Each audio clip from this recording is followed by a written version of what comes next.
Hello everyone, it is Andrea from Energy Healing by Andrea, and we are doing our card of the day. I have 6 decks here. I'm going to be using my pendulum. I'm asking my guides, what is in our highest good and best interest to use today for reading a card?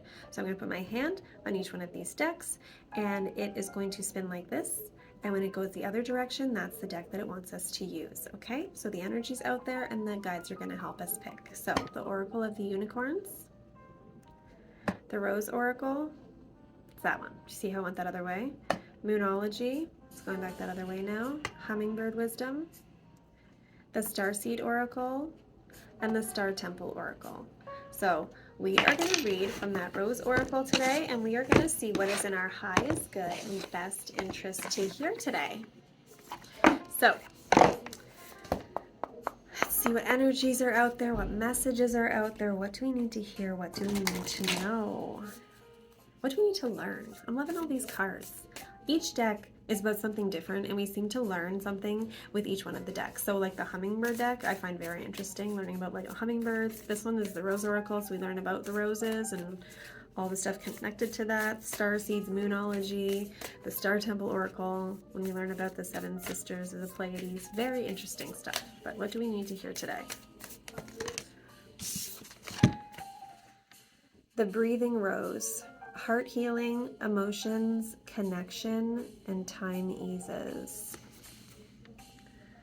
Let's see what message that's going to give us for the day.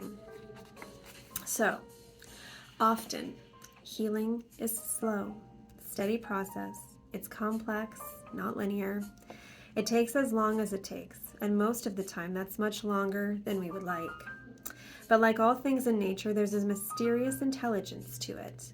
And if we trust it and let the vibrant petals fall to the earth, cut back what's no longer, and protect the new shoots and buds from being pried open, we may find ourselves in a second bloom.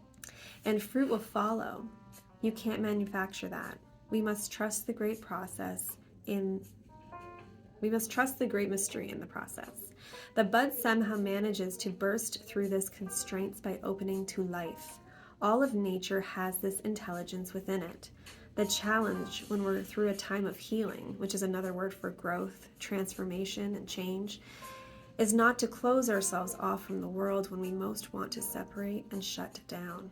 To somehow find the courage to open through the agony, the difficulty, and the hurt.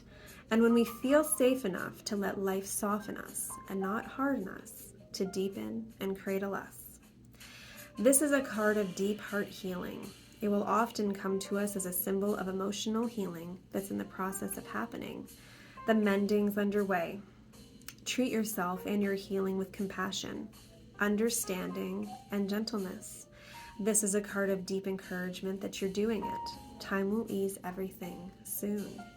The soul inquiry is, how can you treat yourself with gentle compassion and softness? How can you trust the timing of your healing? We talk about this a lot. Going through healing, doing the dark shadow work, going through the pain, the losses of things that you thought you were going to have that you don't. It sucks and it's painful. But the thing is that the universe knows, like, it loves us so much. The universe loves us so much, and it wants us to have the best things possible. And so they're watching it from above, and they know that sometimes you get mad at it, and it knows that you are frustrated, but it also knows what's going to happen if you follow the path that they're setting out for you. And it may not look like what you thought it was going to look like. Everything that we go through that has an ending or a change is painful. Some are more than others. A lot of the times, the pain isn't from like the situation or the person that you're not going to have in your life anymore, but from that life that you thought you were going to have with that person, the outcome that you thought you were going to have, the whole plan that you had made in your head of what was going to go down.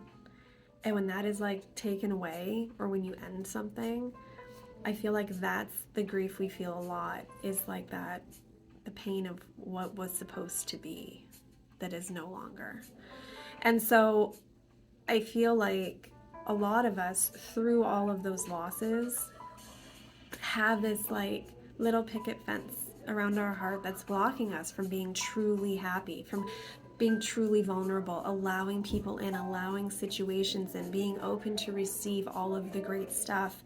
And I think right now, especially with the holidays coming up, and that can be a difficult time for a lot of people, of things that we've lost, if we're being alone, if we're missing out on something, if we're feeling like we got the short end of the stick, we have to realize that everything is for a reason, and the universe is bringing us to that wonderful place that we are going to be. We just have to lose some stuff along the way. So keep that heart open. Allow yourself to have your moment of grief, have your sadness, completely allowed. But then don't let that stop you from allowing the good things to come in. Don't let that stop you from loving again or taking another risk or another leap. Because the only things that don't happen are the things that we don't do. And obviously it's scary to continue to walk down a road when we're like, oh, it's just too much. Like, how much more pain can I take? We have been through so much. We have proven to ourselves that we can handle everything that we have handled because we are still here. So just keep going forward. The universe is going to keep putting these little tests in front of you to make sure that you're ready to receive all of the wonder that they have prepared for you. So just keep passing those tests or learning those lessons and moving forward and knowing that there is going to be wonderful, wonderful outcome at the end. Okay, so the breathing rose, heart healing, emotions, connection, and time eases.